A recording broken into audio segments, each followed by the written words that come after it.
There are few phrases from the Bible that are as famous or as feared as the mark of the beast. For a lot of people, it brings up these images of like microchips and doomsday prophecies. But what if we've been looking at it all wrong? Today, we are diving deep into one of the most important verses about it, Revelation 14:9, to really try and understand what it could actually be warning us about. And this right here is the big question, isn't it? The one that's fueled so much debate.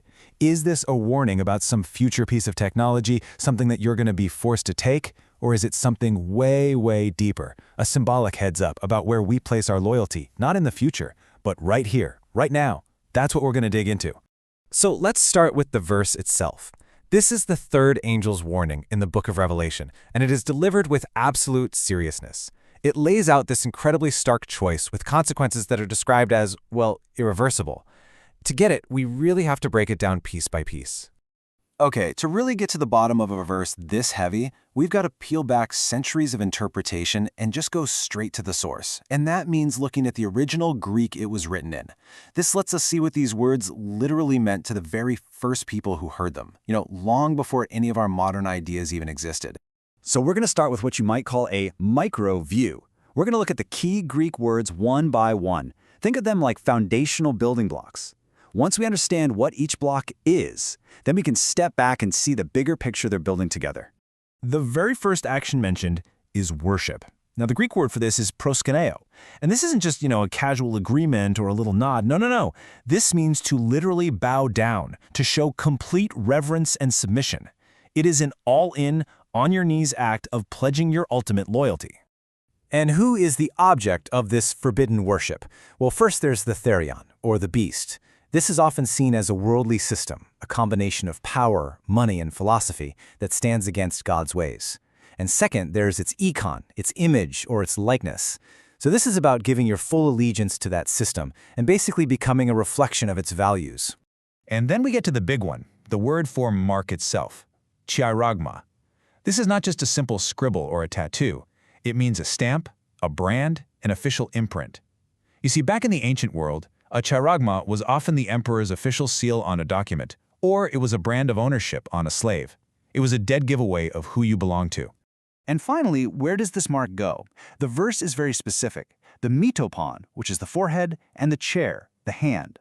So on a purely literal level, we're talking about two very distinct places on the body. Now, I want you to hang on to those two locations because they are going to become incredibly important in just a moment. So, okay, let's put those literal pieces together. What we have is a really clear warning. If anyone bows down in total submission to the world system and its values, and if they receive its official brand of ownership on their forehead or their hand, they're gonna face judgment. It's a very direct, very concrete message. All right, so we've built our literal foundation. It's solid. But a lot of people would argue that's only half the story. What if these very concrete words, forehead, hand, mark, what if they're also powerful symbols for something that's happening deep inside of us? And this is where we kind of zoom out to the macro view. From this perspective, the verse isn't just a warning about a physical object. It's a profound warning about our spiritual identity, our loyalty. It becomes less about something being forced on you from the outside and way more about a choice you make on the inside. See, in this interpretation, the key idea is that the mark is a sign of your inner alignment. It's about taking on the nature of the beast, a way of life that's all about self-interest, pride, and man-made systems, instead of a life that's centered on the nature of God. And remember, the angel delivers this message with a loud voice. Now, that's not just a detail about the volume. In the Bible, a loud, clear voice from heaven is often like a heavenly trumpet, just like it says in Isaiah.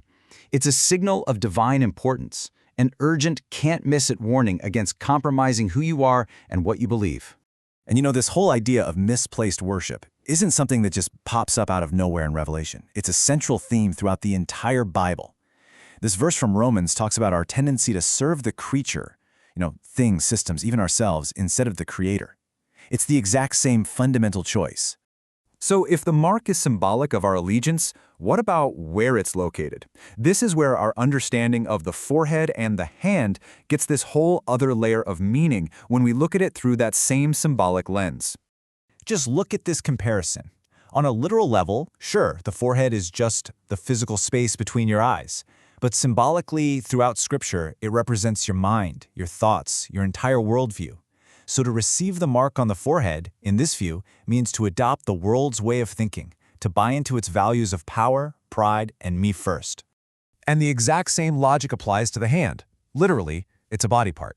But symbolically, the hand is always about our actions, our deeds, what we actually do with our time and energy. So to receive the mark on the hand means you're putting your work and your actions into serving the world's system. You're living out its commands. This famous line from Romans just nails the whole idea of this symbolic choice. It's a direct call to resist being squeezed into the world's mold, to resist its patterns of thinking and acting. It frames this whole thing as a conscious, ongoing decision of both our minds and our hands. Okay, so where does this leave us? We've got these two layers of meaning, the literal and the symbolic. Why does looking at the verse this way actually matter? Let's bring it all together for the big takeaway. What we really have here are not two competing ideas, but two layers that actually complement each other. The literal analysis, looking at the Greek, gives us the solid foundation, the real meaning of words like worship and brand. Then the symbolic interpretation builds on top of that, revealing this profound message about where our thoughts are aligned and what our actions are really serving. And here's the result. When you see it this way, the warning completely shifts. It becomes less about anxiously scanning the horizon for some new technology and more about mindfully looking in the mirror at our own choices today. The critical question becomes, who or what are we serving with our minds and with our hands right now? So, I'll just leave you with this final thought to chew on. How does seeing this famous warning as a constant personal choice of loyalty, instead of just a single future event, how does that change its meaning or its power for you? It kind of moves the mark of the beast from something that might happen to us to a decision we're all making every single day.